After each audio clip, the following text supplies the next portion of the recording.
सादर प्रणाम और प्रेम से बोलो विंध्यवासिनी माता की हर हर महादेव, जय बजरंगबली।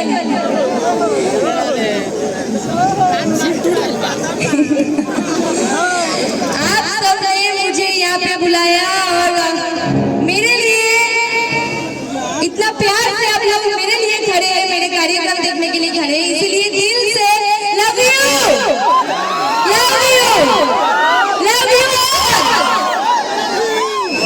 शुरू किया जाए। इतना लव यू बांटिएगा तो मेरे दिल में घाव हो जाएगा, सब लोग हो जाएगा। लड़का कब से बेचैन बारह साल, मुझे नहीं कहना है कि हसीनों के जितने लंबे बाल है ना, हम लड़कों की पटाने की जाल है। इन हसीनों के ये जो लंबे बाल है, हम लड़कों की पटाने की जाल है। चूस लेती है ये लड़कियां हम लड़कों के खून, इसीलिए इनके होठ लाल है। चक्कर में मत पड़िएगा, बर्बाद हो जाइएगा। बस बाहर से मजा लेते रहिए।